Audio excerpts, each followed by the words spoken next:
মুসলমানরা মুখ দিয়ে যা বাইর করত আল্লাহ তাআলা ওইটাই কবুল করে নিত।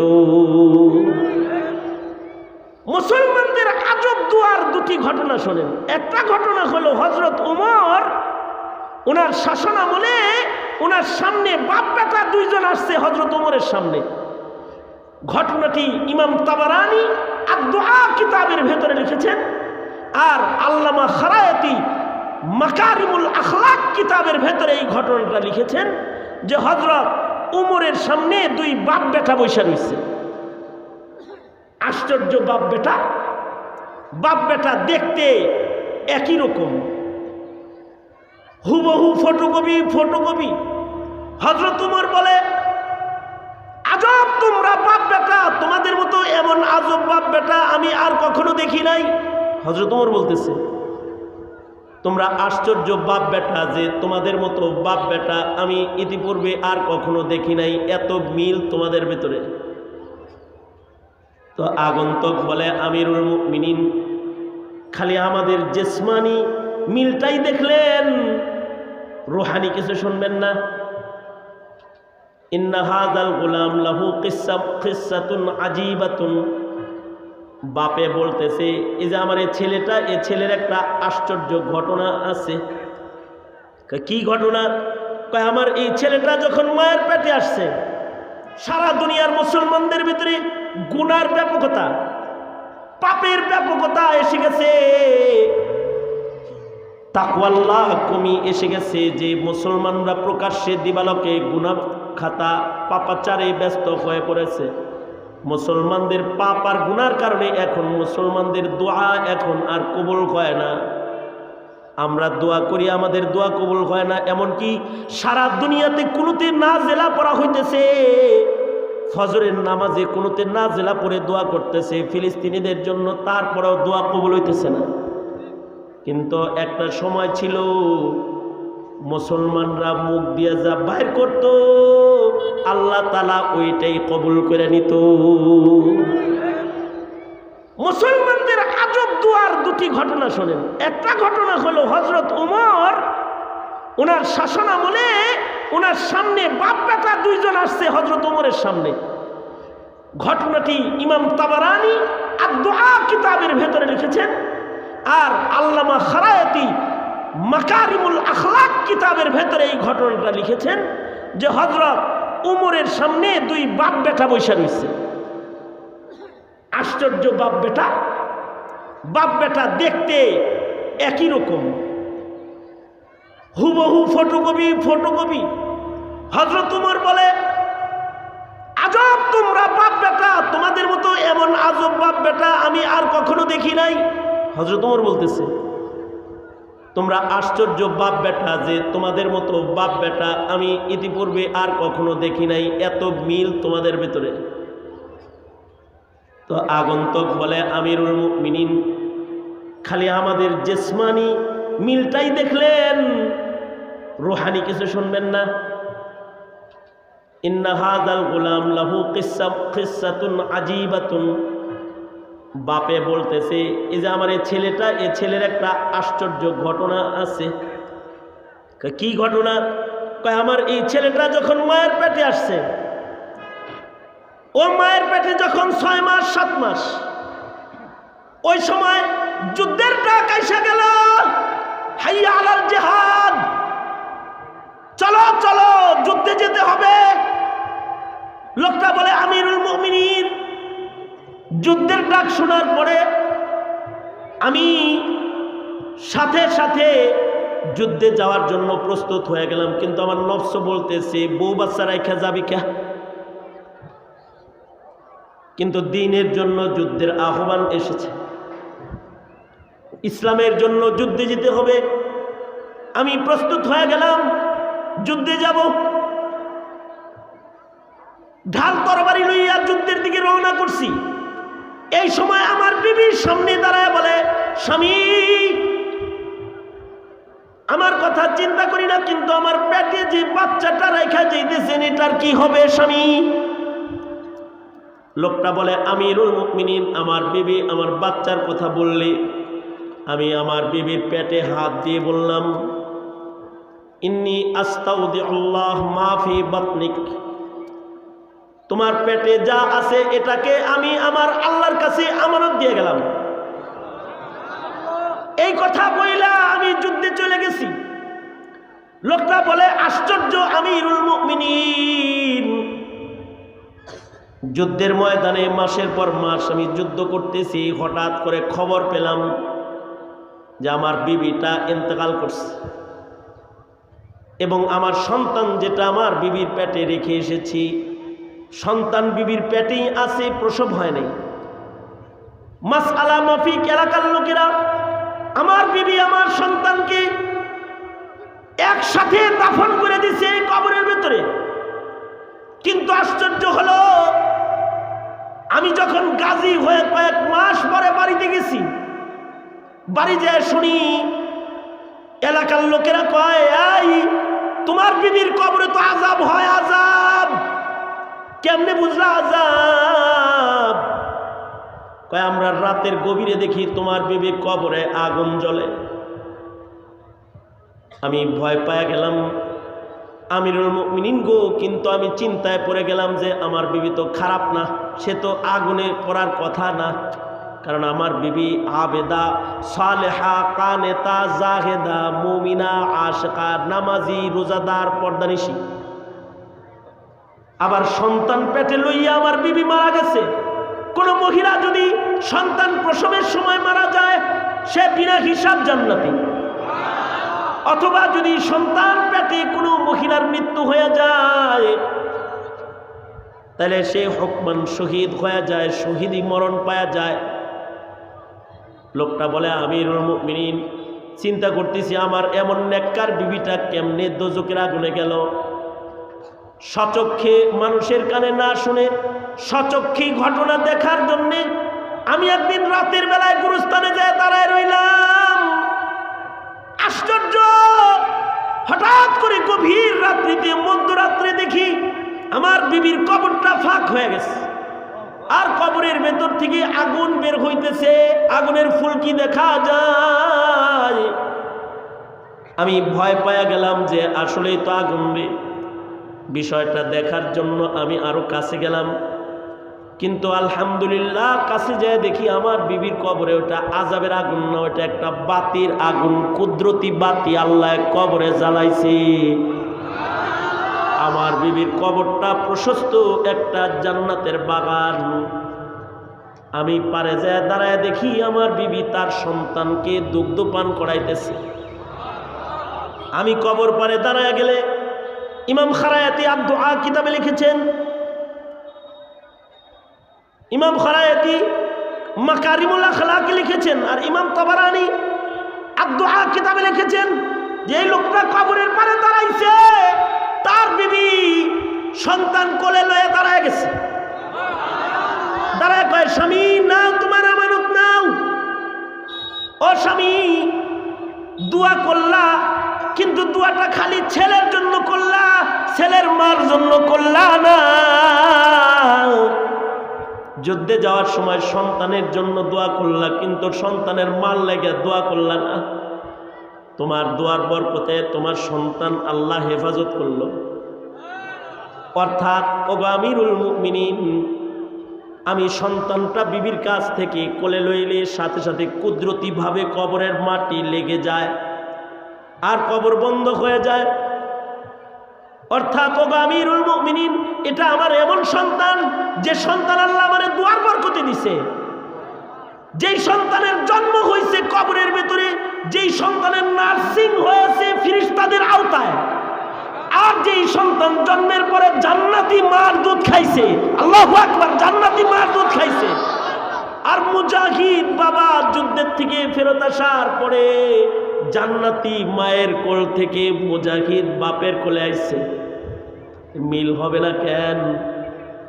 দোয়ার বরকতে আল্লাহ তাআলা আমার সন্তানকে আমার মতোই বানাইছে। মুসলমানের দোয়া আগে এত পাওয়ার ছিল, এখনো পাওয়ার আছে। আল্লাহ তাআলা বইলা রাখছেন, লাউ আকসামা আলাল্লাহি লা আবাররা, হাদিসে কুদসি, যে আমার বান্দা যদি বান্দার মতো বান্দা হয়, আমার বান্দাটা যদি নিজের ইচ্ছা বাস্তবায়নকারী বান্দা না হয়, আমার বান্দাটা যদি আমার ইচ্ছা বাস্তবায়নকারী হয়, আমার বান্দাটা যদি আমার পছন্দের বান্দা হয়, আজও যদি আমার বান্দা মুখ দিয়ে কোনো কথা কয়, তার মুখের কথা বাস্তবায়ন করার জিম্মাদারি আমি আল্লাহর। আল্লাহু আকবার করে বলেন। এই যে আমাদের দোয়া এখন কবুল হয় না, তাদেরটা কবুল হয়েছে। অথবা আমরা যা চাই তা আমরা পাই না, কিন্তু আগের যুগের সাহাবায়ে কেরাম ওনারা যা চাইছে আল্লাহ ওনাকে মুখ দিয়া যা চাইছে তা দিয়ে দিচ্ছে, তাদের দোয়া কবুল হয়েছে। উহুদের ময়দানে দুই সাহাবী একসাথে হাত ধরে যুদ্ধে যেতেছে। উহুদের ময়দানে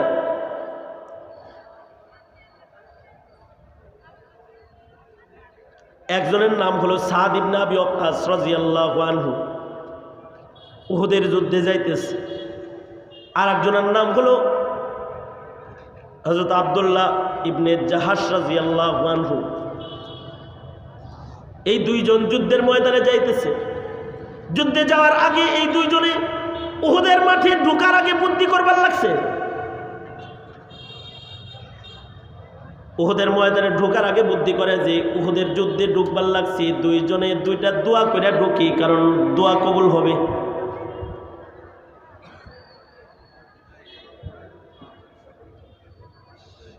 দোয়া কবুল হবে, একটু দোয়া করে ঢুকি।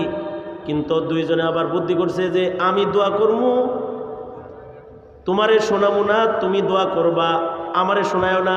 যার যার দোয়া সে আল্লাহর কাছে কইবা। আমার দোয়া আমি বলবো, তোমার দোয়া তুমি বলবা, কিন্তু আমিন দুইজনে কম। চালাকিটা করছে কি, দোয়া করব একজন, কিন্তু আমিন বলবে কয়জন? দুইজন।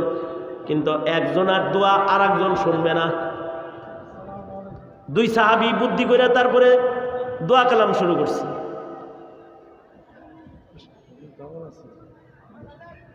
আসেন, ভালো আছেন?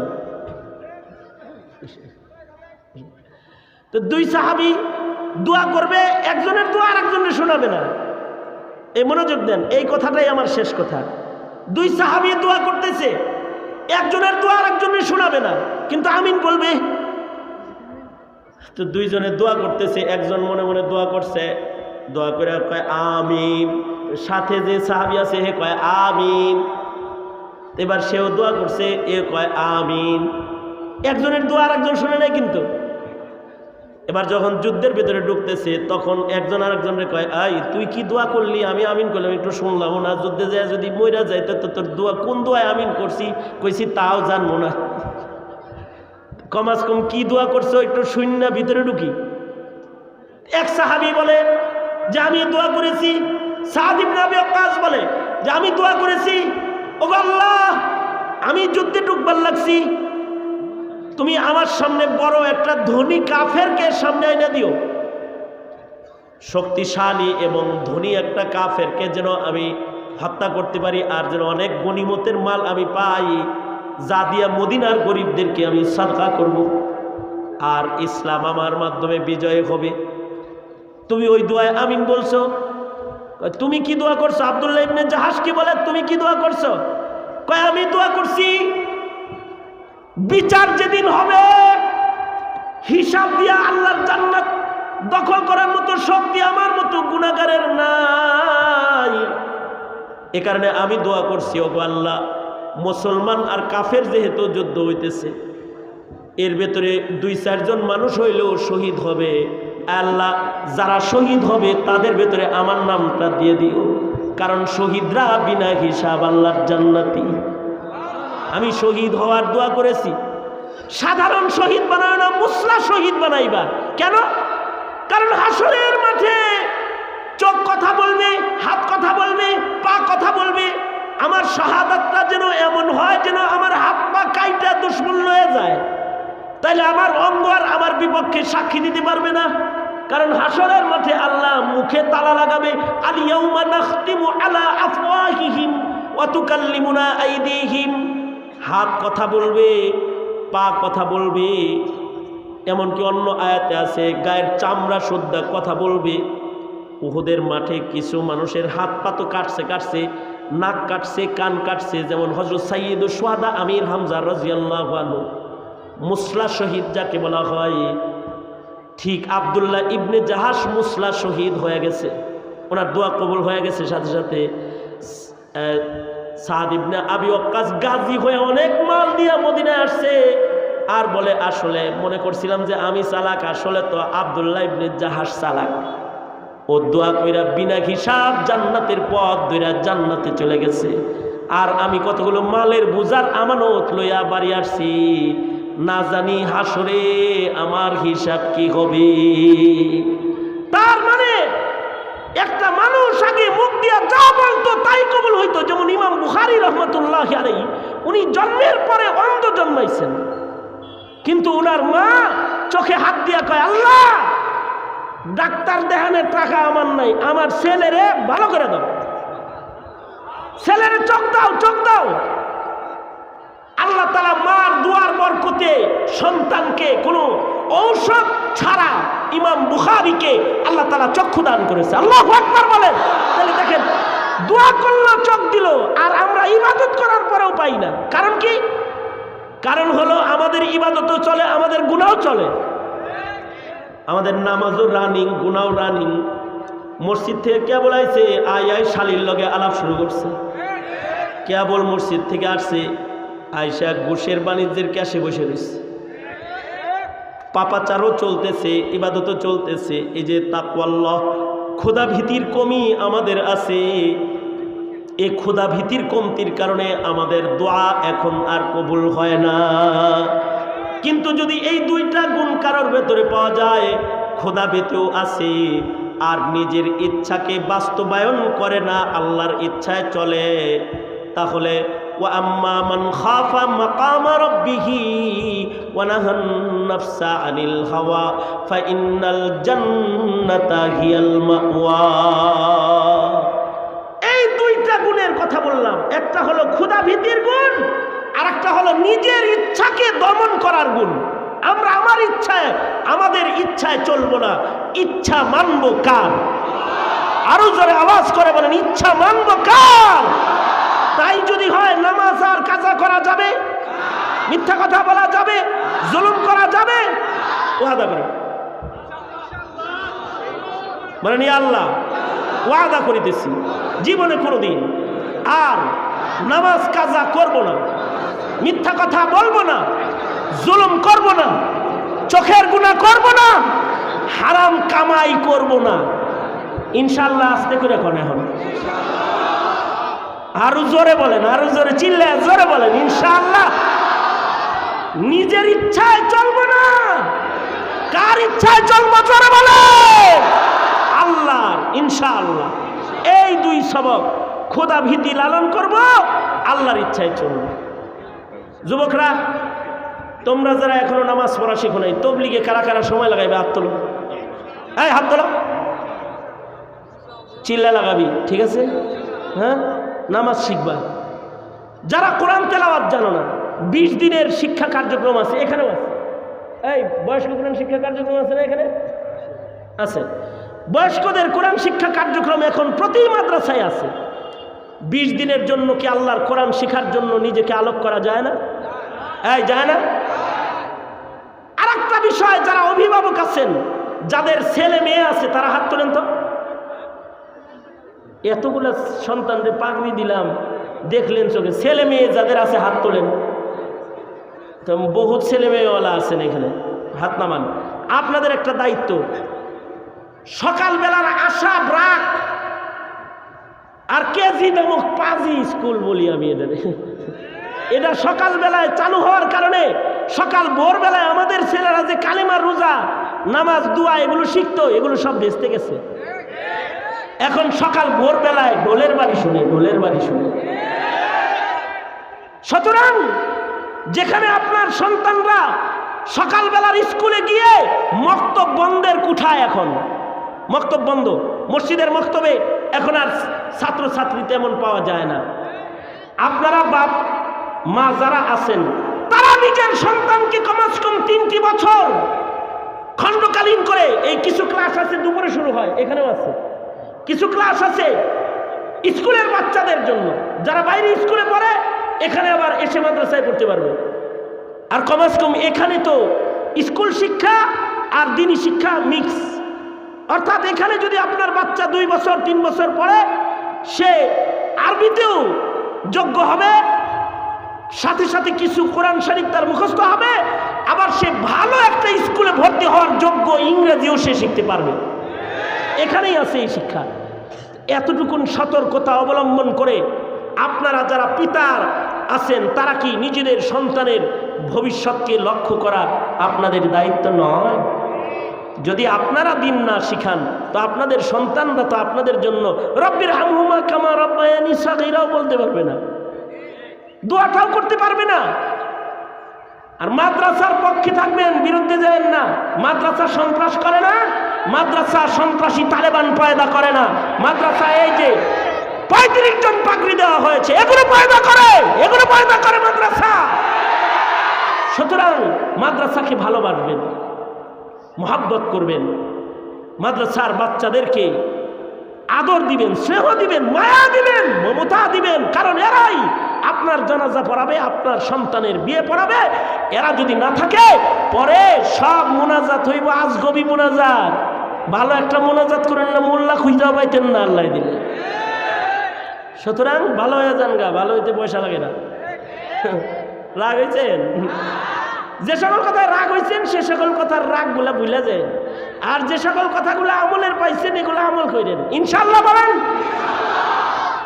আমি ধন্যবাদ জানাই আসাদুজ্জামান খান দারুল উলুম মাদ্রাসার কমিটির সদস্যদেরকে। দীর্ঘদিন ধরে তারা যে এখানে আমি ভেতরে ব্যবস্থাপনা দেখে এর আগে যে দেখতে আসছি আমি আশ্চর্য হয়ে গেছি যে এতটা রুচি সম্পন্ন, এতটা সুন্দর কায়দা একটা প্রতিষ্ঠানকে পরিচালনা করতে পারে কতটুকুন ভালো মন হলে। আল্লাহ তাদেরকে হায়াতে তাইয়্যিবা দান করুক। সভাপতি সাহেব সহকারে আরও যারা আছে এদের সকলকে আল্লাহ তাআলা আজরে আজিম দান করুক। বিশেষভাবে এমপি মহোদয়কেও বলবো যে আপনার দেশের একটি আদর্শ সন্তান গড়ার একটি আদর্শ প্রতিষ্ঠান এই দারুল উলুম আসাদুজ্জামান খান, এটার দিকে বিশেষ দৃষ্টি দিবেন এবং বিশেষভাবে এই মাদ্রাসার জরুরাত হাজাত এগুলোর দিকেও খেয়াল করবেন। এ আবেদন জানিয়ে এমপি মহোদয় এসে পড়েছেন, উনি অতিথির বক্তব্য প্রদান করবেন, এরপরে দোয়া হবে। আমি আমার বক্তব্যকে গুটিয়ে নিচ্ছি। जो कुछ हुआ या रब तेरे करम से हुआ, যে সবকগুলা মুখস্থ করাইছি সবকগুলা ইয়াদ রাখবেন ইনশাআল্লাহ। ইনশাআল্লাহ আল্লাহ তাআলা কবুল মঞ্জুর করেন, আমিন।